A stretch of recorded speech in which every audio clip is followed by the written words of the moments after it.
This is Pet Life Radio. Let's talk pets.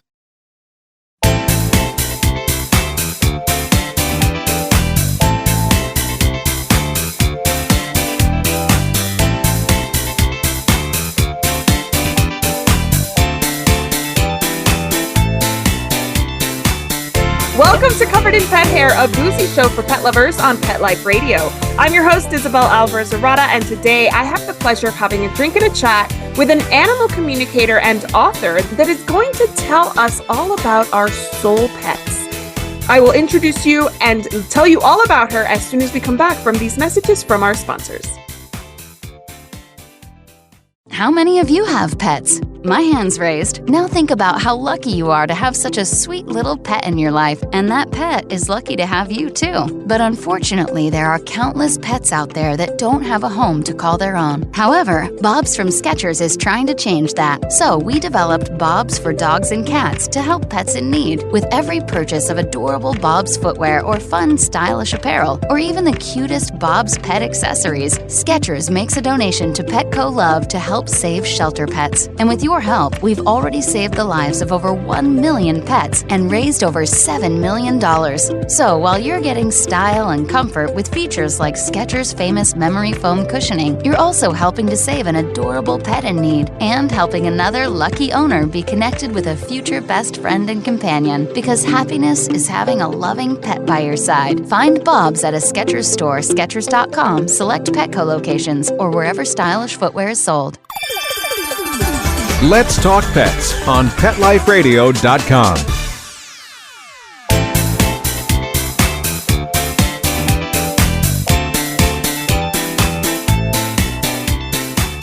Welcome back to Covered in Pet Hair. I'm your host, Isabel Alvarez-Arrada, and today I have the pleasure of having a drink and a chat with a pet parent, a telepathic animal communicator. She's a Reiki master, a speaker, an entrepreneur, and an adventure seeker. She's a road tripper, a cocktail connoisseur. She's a coffee lover and a tea drinker.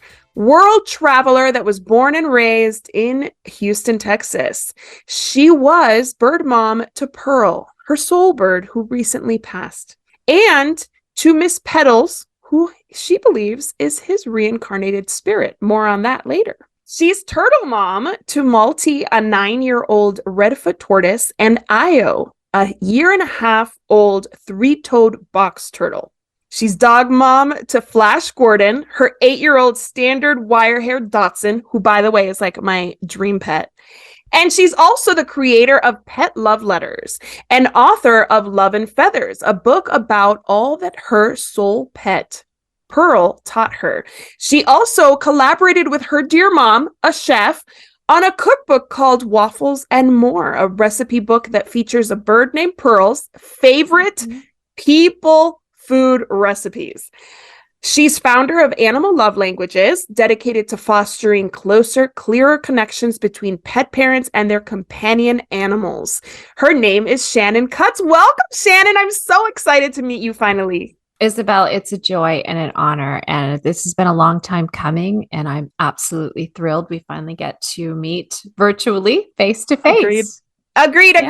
I am so excited for this conversation. As I told you before we started recording, these conversations are some of my favorite because they are so eye-opening.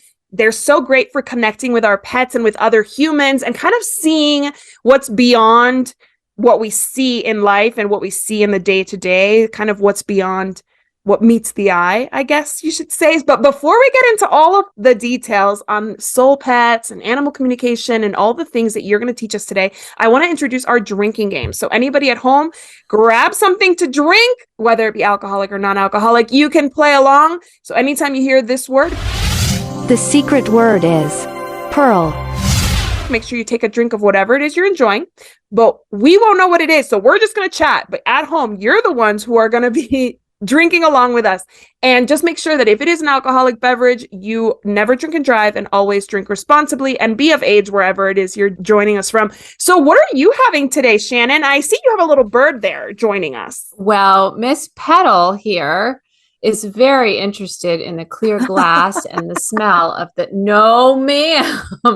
of the scotch that I'm drinking. There were 2 rocks in there, but they have long since merged with the scotch inside. This is Macallan 12, one of two scotches that my dad and I loved to drink together. In fact, we often love to compare scotches. And since my whole journey, as I was sharing with you right before you press record, my whole journey really evolved during the time when my dad was making his final transition.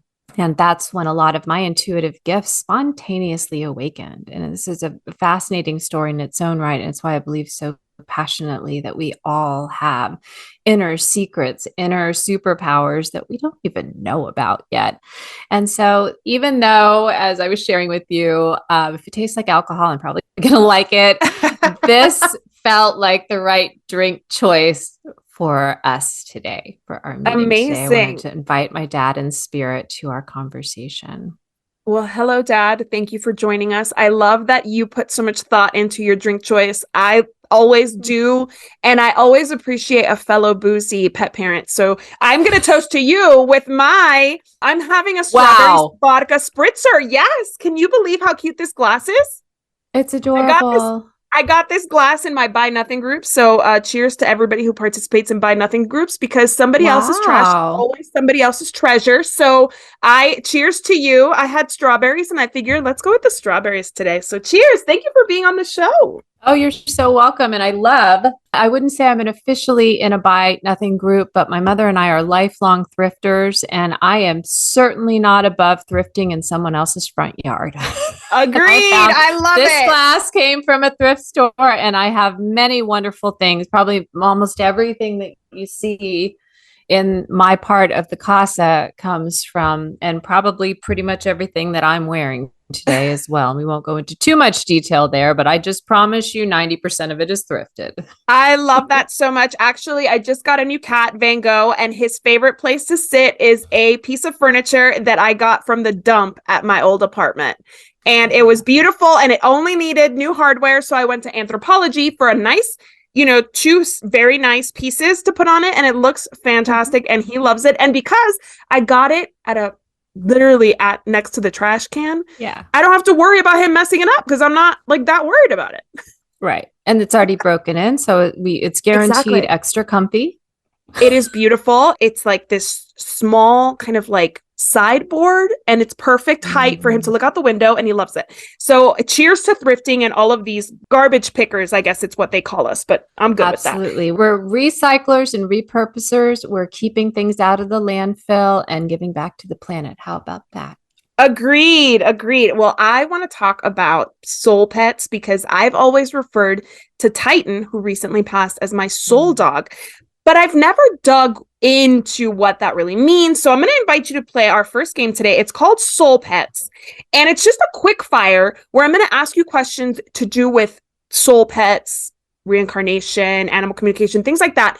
And if you can, please keep your answers short. But if you really need to elaborate, by all means, feel free to do so. You ready to play? I think so.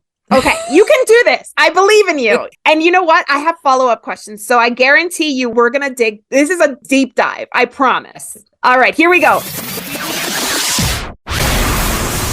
The first one is a true or false question. Are animals choose us? True or false? Yes, true. What is a soul contract? Not a true false. Okay. No. Soul contract is an agreement that two spirits make before they enter physical body and enter the embodied realm here on earth, that their lives are going to intersect for mutual evolution, for mutual good.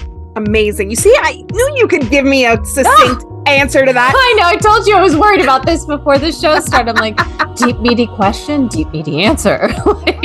You're going to give me some meaty answers. Don't you worry. All right. Some new neural connections here with the synopsis. I love it. I love it so much. All right. The next one is a true or false. Our pets have a life purpose. Absolutely true. So we always think of us as having a life purpose, but I don't think that everybody's out there thinking this pet has a life purpose. So I'm so happy you said that is true, and we will dig into that more. What kind of lessons do our animals teach us in life and when they pass?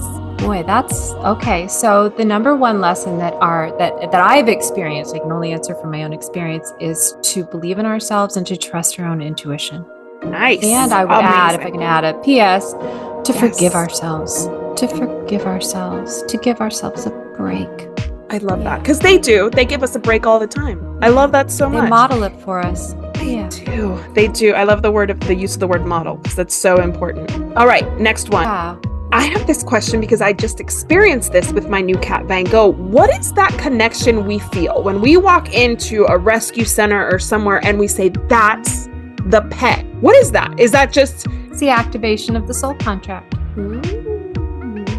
Interesting. Okay, I really want to know more about Tell me where you feel it. Okay, well, we'll go into that after that, but I want to know where you feel it in your body when you feel it, because you said you experienced it. So I want to know where you feel it. Yeah. So I think that it happens to everybody where they say, like, you walk in, you meet a bunch of pets, and like you just know, like, that's not it, that's not it, that's not it. And they could be cute and wonderful, adorable, but you're like drawn to like that one pet. And I feel like there has to be something more to it than just like, I'm attracted to that pet. Yeah, there is. Yeah. Okay, awesome. All right. Our pets may have known us in past lives, our past lives. True or false? Our past lives and their past lives. True. Ooh, okay. We will see our pets in a future life. True or false? Possibly. Maybe. Okay. Do other pets in the house mind not being the sole pet? Or can you have multiple soul pets? So, yes, you can have multiple soul pets. And in my experience, no. The other animals don't mind.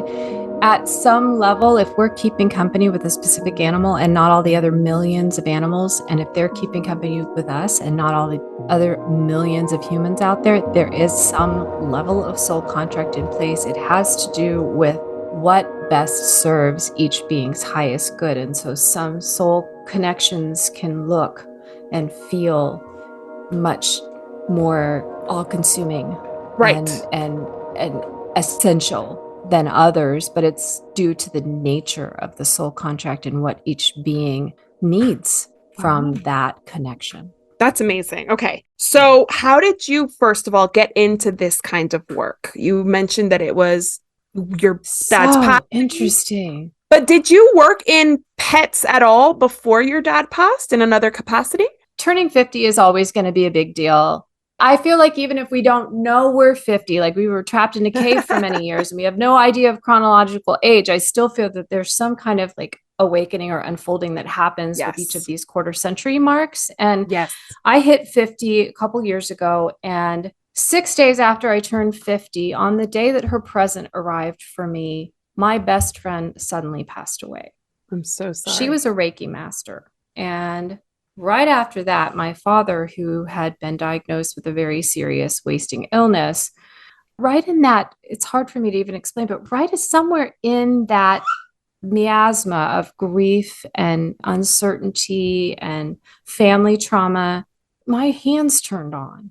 And I would go over and visit my parents, and my hands would like turn on and like start to try to follow him. And I had forgotten that I had been Reiki attuned back in my 20s. So I decided, this is Marcy's spirit, my friend's spirit, reaching out to me from the other side, and I better go get reattuned and get a little primer on how to do this. I wanted to help my dad.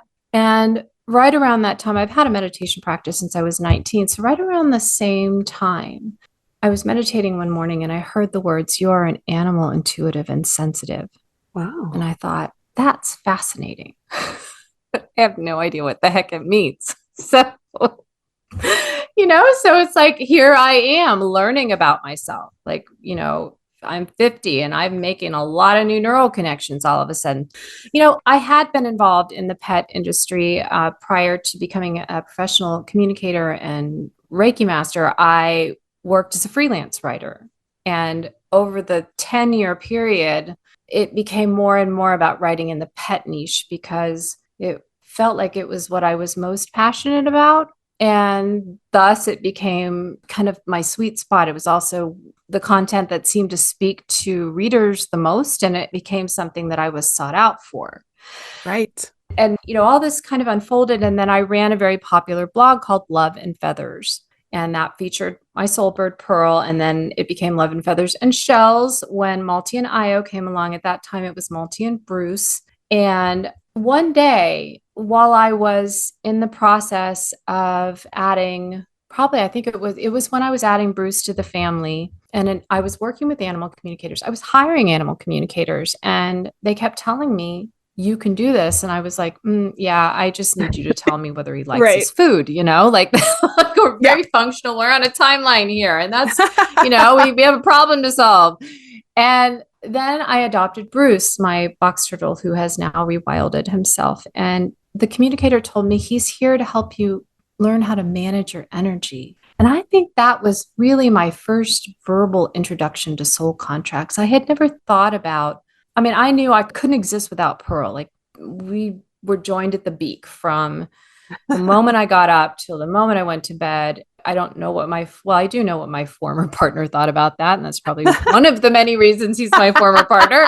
And, so there was that feeling of if Pearl's not there, I don't have the oxygen that I need to function. But as far as an animal entering my life in a very unusual way for a very specific lesson, and I embraced that. And he did teach me so much. And one day, probably right after I'd had an animal communications session, because I got in the habit of having one every 6 months or so to kind of just check in with all the family members and see what's working, what's not, where do we need to, who's mad at who, that kind of thing, just Right. again, very functional on a more of a preventative level. And I thought, I had been in the habit of having these out loud dialogues. Anybody who's listening who talks to you talk to your animal, you just comment, and I had gotten in the habit of filling in their half of the dialogue. And Right. one day, again, just another one of these little intuitive hits, I guess you could call it an active meditation moment.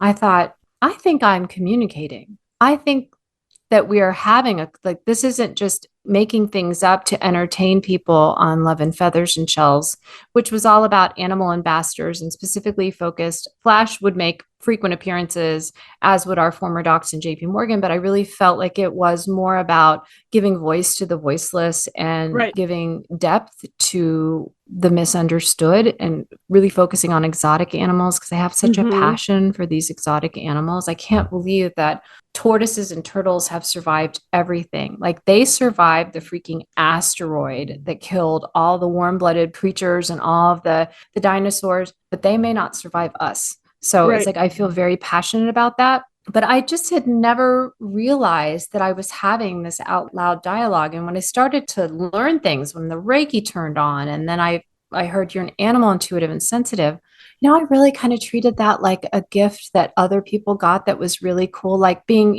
like winning American Idol or The Voice or something like. I think I am intuitive. My husband says I'm a little bit of a witch in a good way, not a bad way. But he's obviously, like I said, very good at animal communication. I shared that before we started recording. But I have had moments where my pets speak to me, but I don't feel like I can ask them questions. So is there like a levels? Are there levels of that skill that one needs to develop in order to get to the point where you're having a dialogue? Yes and no. It's a question that we have to kind of back up a little bit and take a look at the bigger picture. And we're not talking about incarnation here, but incarnations.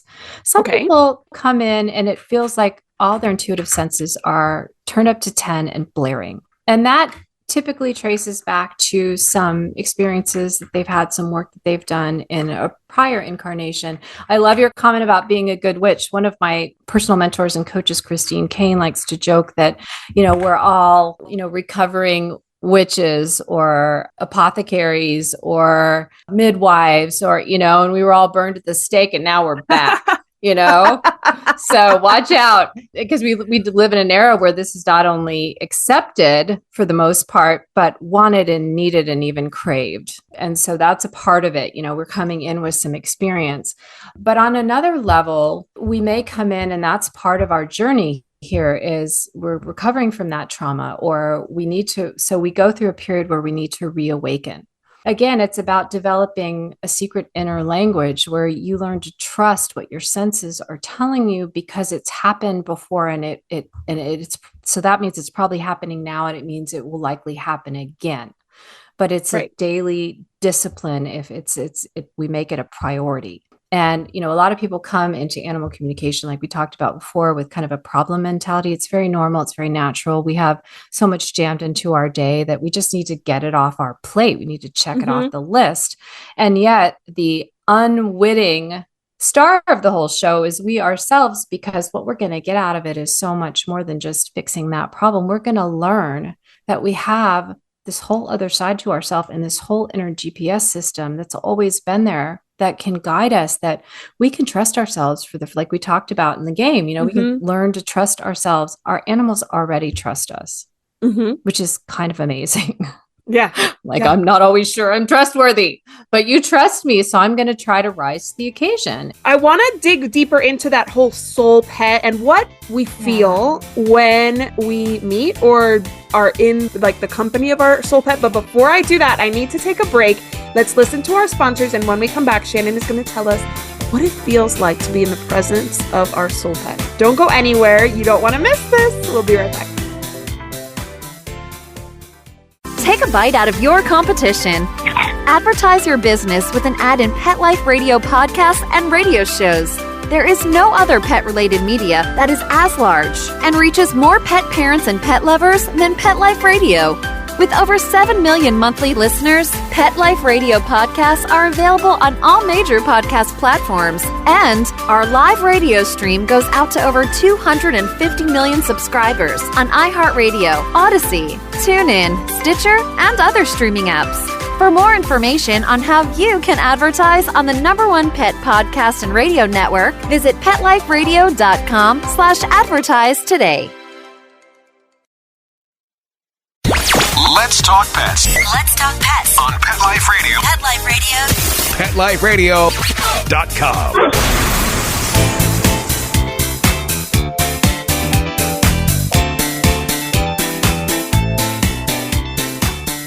Welcome back to Covered in Pet Hair. I'm your host, Isabel Alvarez-Arada, and today I'm having a fascinating conversation with Shannon Cutts of Animal Love Languages. And I want to ask her the question that always kind of makes me think is this a soul pet? How do I feel how do I know that this pet is my soul pet? Because we use soul dog, soul cat, soul pet, soul bird, and we use it a lot, but I don't know that anybody understands what it is. So would you mind telling us? Here's a good way to find this. Is probably the best way to find it. Imagine that you have a soul pet. If you're listening right now, bring your soul pet to mind, whether they're in spirit or they're currently embodied. And then imagine somebody's trying to talk you out of the significance that they have in your life.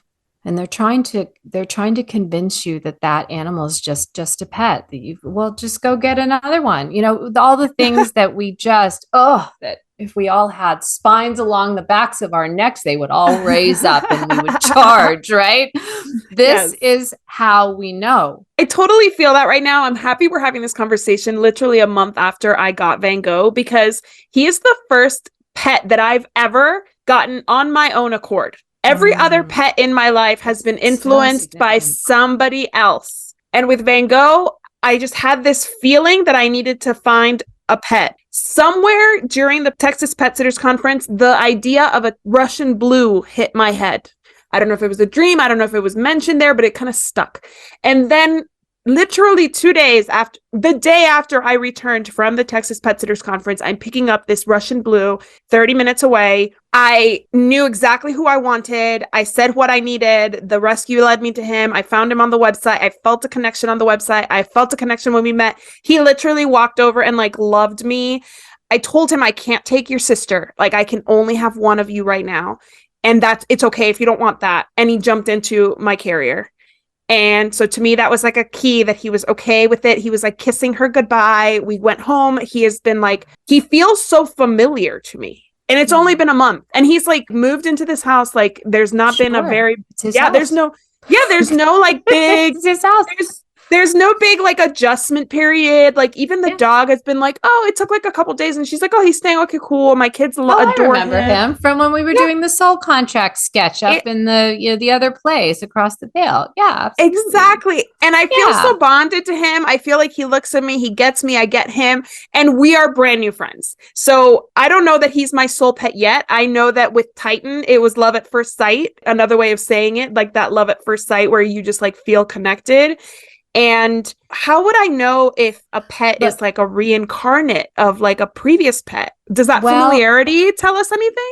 I want to back up for just a second and share with you. You got to go back and watch yourself talking about Van Gogh. Okay. If I didn't know any better, I would think this was a human. Like everything about you is lit up with 1,000 light bulbs. Like you're glowing. Like there's so much wonder and joy. And it's like there's something propelling you that you're like, why am I doing this? Why am I doing this? And you're still doing it. And it's like, so it's more powerful than the fight, flight, freeze. It's more powerful than what the head brain can cope with. It's something else has turned on in you, and a lot of people are experiencing this. And what I've found in many of my sessions is that folks who have had a soul pet that's passed, they've never been able to grieve because maybe it happened earlier in their life. It happened at a time when the folks that surrounded them were of the kind of, we'll just get another fill in the blanks. Mm-hmm. It's just an animal. Like, and so now they're looking back and they're realizing that was the love of my life. Right. And I have never grieved, and I locked it away because I didn't feel like I could survive without that animal in my life. And I had to survive. Maybe I had a kid, maybe I had a husband, maybe I had a job, maybe I don't know, whatever it was. Somebody was, a parent was relying on me, but I've never grieved. And so these are all hallmarks when we have, but the most obvious is when we do the thing that our brain is telling us makes no sense. We feel the thing. It's like, yeah, he's a new friend. Yeah, he's a new friend in this incarnation. And I may be able to, if I am having a conversation with an animal or I'm channeling my guides and that animal's guides and they're having a talk and I'm downloading information, I may be able to tell you, and I've often been able to tell people who they were to one another in prior lives. And here's something really interesting and quote unquote controversial in the world of animal communication, because different folks have different beliefs around this. Right. But I've experienced it even with our own current dachshund, Flash Gordon. We can switch species. We can switch across, the sacred boundary of human versus non-human. We have been in every permutation to one another. Whether or not, however, that animal is a previous version of an embodied soul we've interacted with in one of our earlier incarnations, or whether they are a spirit guide or a mentor from the spirit side who is temporarily incarnating in this lifetime to ease us over a hurdle, to help us, or because they want to have an experience of what it's like to have a body. There's been a couple of my clients who've never had a body before and they don't plan to have one again, but they needed this experience and their human needed them. I've had animals cross back over, not because of, any kind of great soul contract reason with their current embodied human, but because a former human carer of theirs has just crossed over to spirit and isn't coping well with it. And that animal has crossed. So it's nuanced. It can be very nuanced. And it's, it feels like heady stuff, but it's really not, because it all flows from a simple question of asking. So I couldn't necessarily tell you right now, if I wanted to connect with Van Gogh and we could find out, is this one of your spirit guides or your angels? So, well, angels don't necessarily reincarnate, but one of your high vibration light beings or spirit guides coming into your life. At any rate, whether you've been embodied before in what we call a reincarnation in a physical form, there's a familiarity there. Mm-hmm. You're not new friends. You're old friends who are meeting in a new time and a new place. Like you made a coffee date for, 2023 in Texas, right after the Pet Expo. And that's when you guys were going to meet up. And it's been on your calendar for like freaking 40 years. It's been on your psychic or your intuitive, your soul calendar, not the one on your phone, and so it's like, yeah, you're old friends and nobody can talk you out of that. If I tried to sit here and say, oh no, you guys just met, of course he's acclimating. That's why you'd be like, no, you're full of, you don't know what you're talking about. There's more to it. There's so much more to it that even my best friend was like, Isabel, is that Titan? Because I feel like there's something there. He's just so special. She used the word special. She's never met him. She's just seen him in photos, but she even got a feeling that there was something more to this. So I will book a session with you because we need. And here's something else that's really interesting. Yeah. Here's something else that's really interesting is you came into our brief period of time together saying, I'm not good at this. I'm not, but you're surrounded by intuitive people.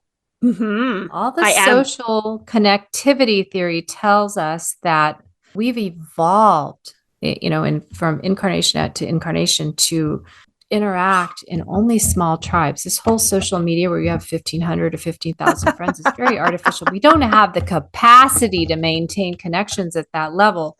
We're primed for these small groups of between 4 and 12 people, and 2 to 6 is really kind of the sweet spot. And so when we look around and we see who we have selected in our inner circle, if it's a match with something that everybody else has and we don't think we have, then it's probably something latent in us that's wanting to come to light. Because when it does, you're going to have massive support. That's amazing. I love that so much. Yeah. I love it. And there's going to be a lot of excitement. Yes. I'm telling you, these conversations, they fill me up. Like, my heart is so full when I have these conversations because they feel right. They feel true to me. They don't feel like some people are going to be listening being like, this is just too woo-woo for me. Very few things are too woo-woo for me because I'm open to these kinds of things. And I want to learn more about your business and what you do for pet parents. So I want to invite you to play a second game with me. This is actually named after your business, Animal Love Languages. I'm going to give you 1 minute on my handy dandy clock here. And I want you to just tell us about Animal Love Languages. What is it? What do you do? How can you help pet parents with your Animal Love Languages work? Ready? 3, 2, 1, ready. Go! I have seen animals help humans move mountains in ways that another human could never pull off. And I say this because I have had my human clients, my pet parent clients tell me, especially after their soul animal has crossed back over, say, I have never loved anyone except that. I've literally not the way I love. It's like, I have never loved anyone because I have never opened. So this is Animal Love Languages is, if I had to sum it up in a word, it would be becoming brave. Brave. We become brave. We become vulnerable. We open. We connect. We trust. We listen way more than we talk. And we love at a level where we constantly surprise ourselves. I love that. That was so beautiful. I love that it is about openness because I remember actually, I think that happens in motherhood. I remember with my first pregnancy, my son Noah, I would cry constantly. And my midwife said to me, your heart is open. Like I wasn't sad crying. Everything touched me. Everything was tender to me. Everything just resonated with me in ways that I had never felt before. So I feel like that's similar to motherhood or having a soul pet, connecting with another human being on probably a very spiritual and deep level. We're opening up and we're becoming more of who we are by letting another being in, I guess, in a way. Absolutely. There's no I guess or in a way. Love is love is love. Love is love. There's never been a hashtag I've loved more.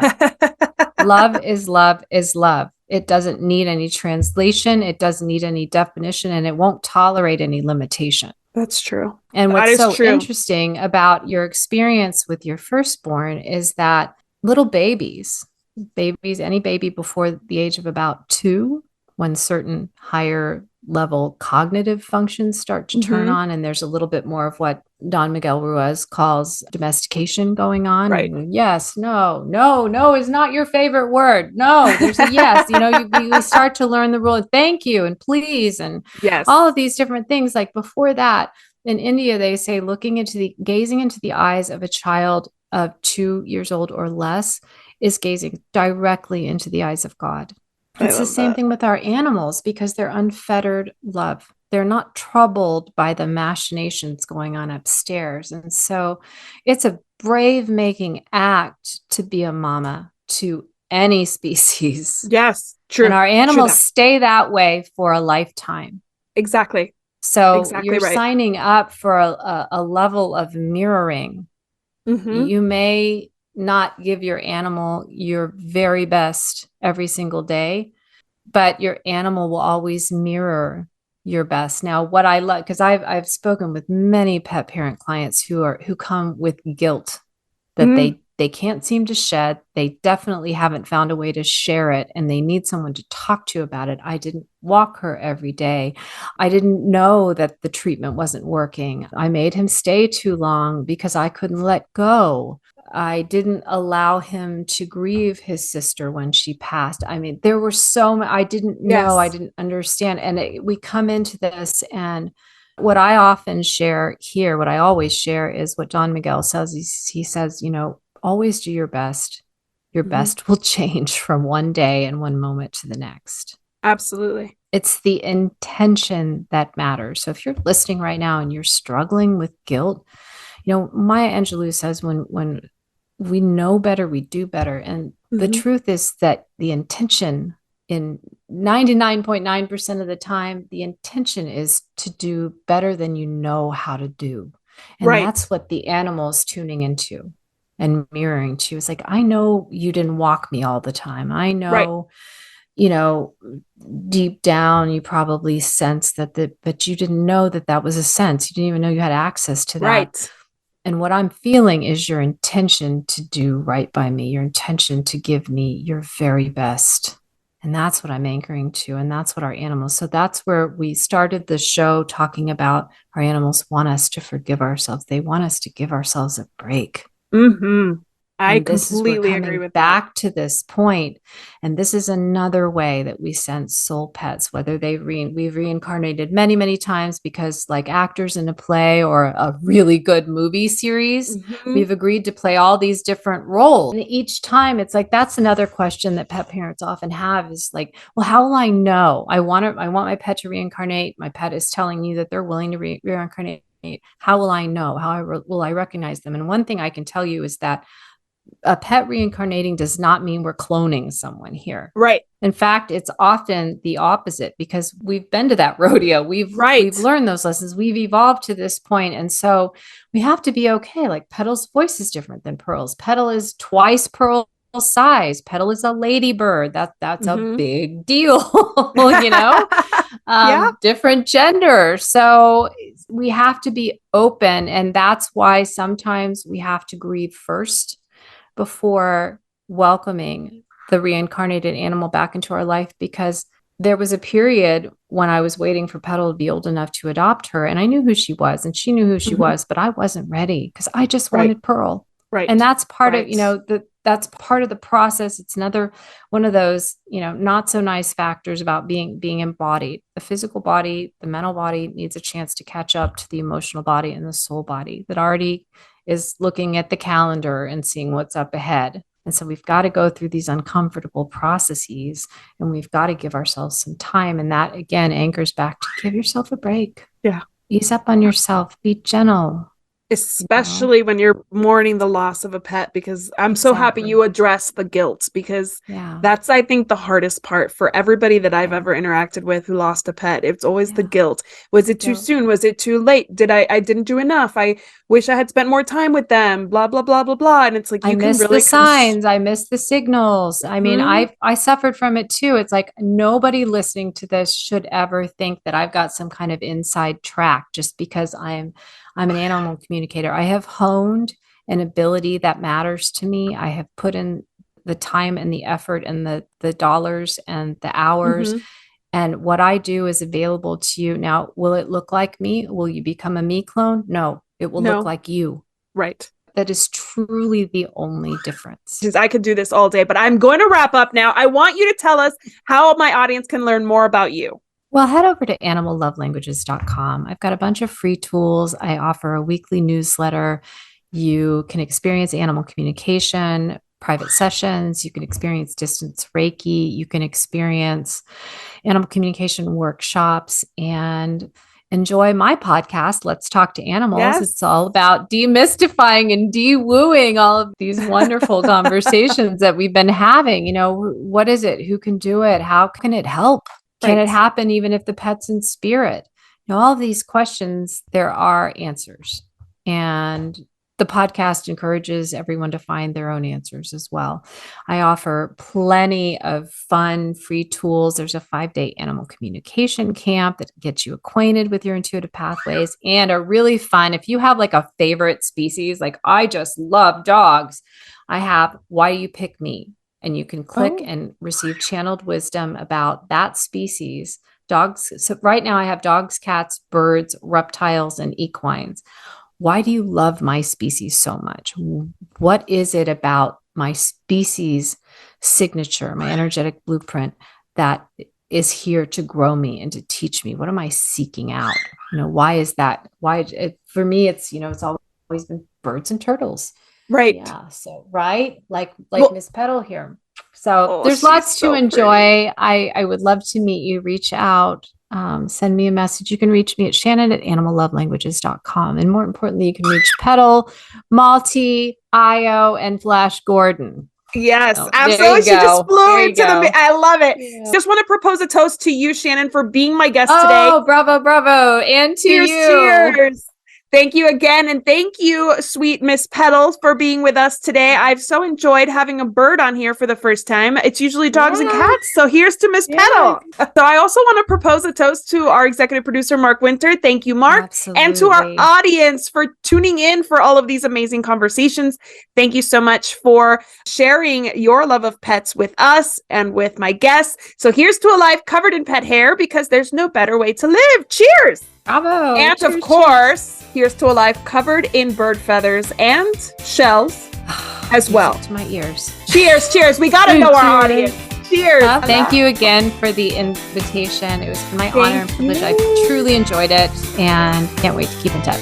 I can't wait to learn more about you and learn from you. So anybody who wants to learn more about Covered in Pet Hair, please visit coveredinpethair.com or petliferadio.com. Thanks for watching. I'll see you next time. Let's Talk Pets, every week on demand, only on petliferadio.com.